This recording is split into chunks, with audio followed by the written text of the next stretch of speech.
नमस्कार। एस्ट्रोलॉजर अमित कपूर के चैनल पर आपका स्वागत है। हार्दिक अभिनंदन है आप सभी का।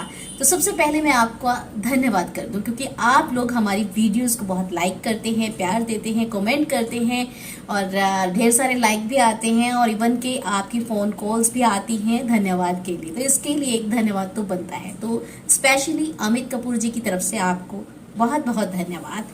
तो आगे बढ़ते हैं। आज हम बात करेंगे राहु और केतु ग्रह के बारे में। जैसे कि हम लोग जानते हैं कि ज्योतिष शास्त्र के अनुसार राहु और केतु का बहुत महत्व है, लेकिन मैं आज बताने वाली हूँ कि ज्योतिष शास्त्र और धार्मिक शास्त्र ये आपस में कैसे संबंध रखते हैं, कैसे इनका जुड़ाव है। राहु और केतु का इन दोनों के साथ भी कुछ न कुछ कनेक्शन है, कैसे इनका कंजक्शन है, कैसे इनका जुड़ाव है, उसी पे हम चर्चा करने वाले हैं। तो चलिए बात करते हैं, क्योंकि आज मैं आपको एक बेहद पौराणिक कथा सुनाने वाली हूँ। हो सकता है आपने पढ़ी होगी, सुनी होगी और देखी भी होगी। जी हाँ, बिल्कुल। अगर पढ़ी सुनी नहीं होगी ना तो बिल्कुल आपने टीवी सीरियल्स में जरूर देखा होगा, क्योंकि जब समुद्र मंथन हुआ ना तो अमृत रस निकला और इस अमृत रस को पीने की होड़ में देवता और असुरों के बीच झगड़ा होने लगा। और हुआ यूं कि जब देवता और असुर लोग इसको पीना चाहते थे तो इस होड़ में विष्णु भगवान जी को कुछ ना कुछ उपाय सुझाना था। तो उनके दिमाग में ऐसा उपाय आया तो उन्होंने मोहिनी रूप धारण किया और इसी चाल के चलते उन्होंने क्या किया, दो पंक्तियां बनाई। एक पंक्ति में असुरों को बिठा दिया और एक पंक्ति में देवताओं को बिठा दिया और अमृत रस का जलपान कराने लगे। तो जैसे ही अमृत रस पिला रहे थे तो एक असुर देवताओं की श्रेणी में भेष धारण करके अपनी वेशभूषा बदल कर वहां पर बैठ गया। स्वरभानु नाम का एक राक्षस और चंद्रमा और सूर्य के बीच में विराजमान हो गया। लेकिन जैसे ही अमृत रस पीने की उसकी बारी आई तो सूर्य और चंद्रमा की नजर उस पर पड़ी। तो सूर्य और चंद्रमा ने भगवान विष्णु को उस राक्षस के स्वरूप के बारे में ज्ञात करवा दिया। जैसे ही भगवान विष्णु जी को पता चला उस राक्षस के स्वरूप के बारे में तो उन्होंने अपना सुदर्शन चक्र निकाला और उसका सर उसके धड़ से अलग कर दिया। मतलब राक्षस का सर धड़ से अलग हुआ तो राहु केतु उपजे। तो यही थे राहु और केतु। और अब मैं बता दूं कि जो सर वाला पार्ट था वो राहु कहलाया और जो नीचे धड़ वाला पार्ट था वो केतु कहलाया। तो आप जान गए हैं ना कि कैसे राहु और केतु का धार्मिक शास्त्र के साथ साथ ज्योतिष शास्त्र के साथ कैसे इनका आपस में कंजक्शन है, कैसे इनका जुड़ाव है दोनों का। तभी तो ये इतना महत्व रखते हैं, तभी लोगों को राहु और केतु से थोड़ा डर लगता है। लेकिन राहु और केतु से घबराने की बात नहीं है, क्योंकि ये राहु और केतु एक ऐसे ग्रह हैं जो जन्म कुंडली में स्थिति के अनुसार फल देते हैं। अगर जो जिस घर में ये विराजमान है वह स्ट्रांग होगा तो इनके जो फल हैं वो बहुत अच्छे होने वाले हैं।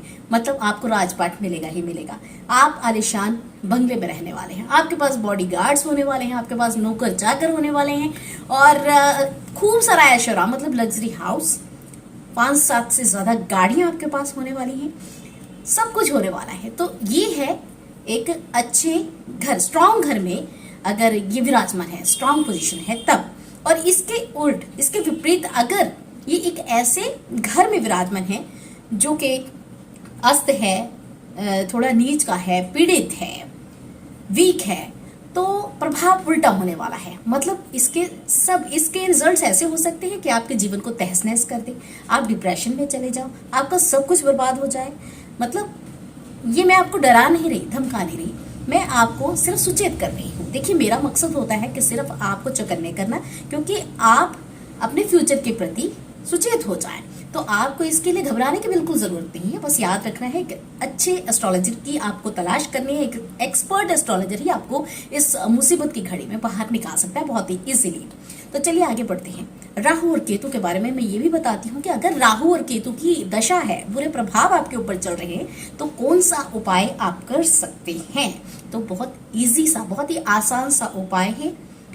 आप शनिवार के दिन आपको शिव मंदिर में जाना है, एक नारियल चढ़ा देना है और देखिए फिर रिजल्ट।